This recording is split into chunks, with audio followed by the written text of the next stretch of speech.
indifference, burning indifference. Greetings, fellow mortals. Just a reminder, saying it's just my opinion is for cowards, although I am very much entertained by how mad everyone is right now about all this. Not going to lie to you, I was absolutely dreading the second live-action adaptation of Avatar: The Last Airbender. Everything I heard about it made me think that it was going to suck epic donkey balls. And after watching it, I can safely say that it isn't the most insulting thing I have ever seen. Compared to the film, it's pretty good. Compared to other live action adaptations, it's pretty good. If you look at Netflix Avatar in a bubble, it's a fine show with a few glaring issues. Nothing great, but nothing terrible either. It's probably the most mid thing that I have seen in a while. The problems arrive when you compare it to the animated Last Airbender, or even to Korra, because my god, did the creators of Netflix Avatar not care at all about the lore, characters, or original plot of the main series. If you go back and watch both versions of The Last Airbender, you can see a gigantic difference. From the flashbacks with Aang and the Air Nomads, to Aang's awakening, to the fights, to Avatar Kyoshi, to King Bumi, to the, okay, I actually thought the North Pole was pretty decent. But I would argue that if someone is in the front lines, whether it be man or woman, and they are completely untrained in combat, then they are only a liability. But besides all of that, I did think that the ending was the strongest part of the entire show, or at least the most interesting, where things were actually happening really fast. Oh my god! Okay, it's happening! Everybody stay calm! What's the Everybody procedure, everyone? What's the procedure? Stay calm! The first issue I had was with the actors. They did not do that great of a job, especially the children, because, you know, they're children, they were destined to suck. And I have been developing a distaste for having minors in projects like this. Bringing them into a high-stress job that most adults can't handle, well, I think there's a reason that a lot of child actors are messed up as adults. So I can't tear them a new one, poor things, just saying.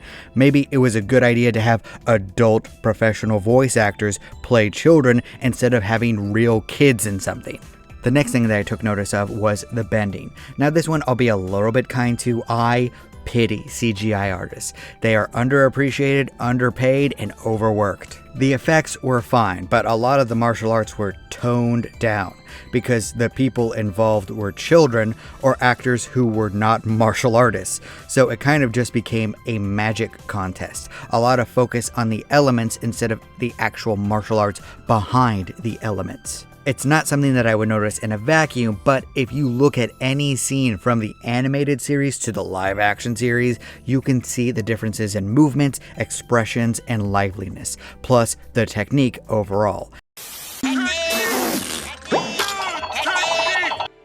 There were a few reviews that I've seen that compared Netflix Avatar to Ember Island Players, and you know what? That's kind of fair. The Netflix Avatar gets the gist of the OG series, but instead of playing up the comedy like in that play episode, this series is super duper serial. Painfully so. They went full in with the idea it's for adults now, so it has to be super serious, super sad, it can't be fun, and anyway, although I did enjoy laughing as people burned to death, especially with the Air Nomads, which I felt gypped by. I was promised that I would be shown a full episode of a genocide. There were no children deaths whatsoever. You want to be Game of Thrones, right? Well, guess what? That means that you have to show the dead babies.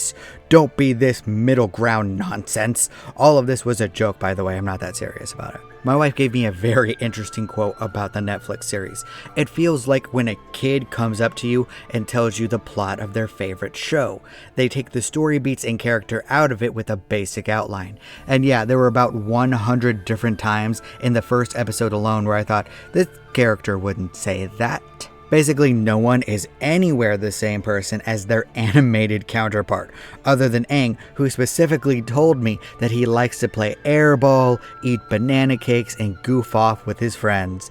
He specifically told me all of that instead of showing me. Yep.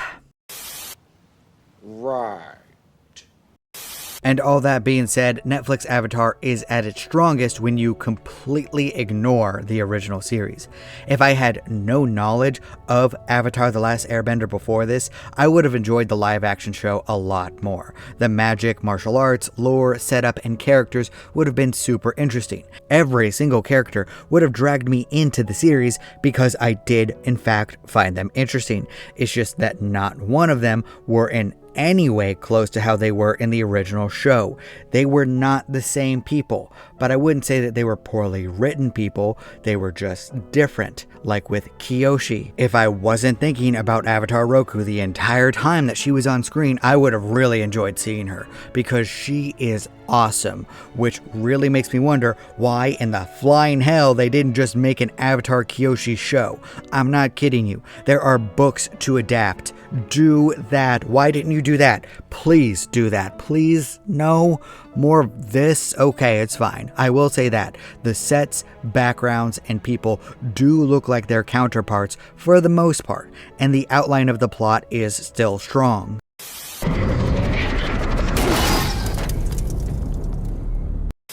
So I suppose my argument is that Netflix Avatar is pretty good in a vacuum, a solid 5 to 10 experience. But if the original show is fresh on your mind, it will ruin this Netflix adaptation for you. I will say that I watched more than a few scenes multiple times with multiple different mindsets. One time where I watched it remembering the show. One time where I completely ignored the memories of the OG.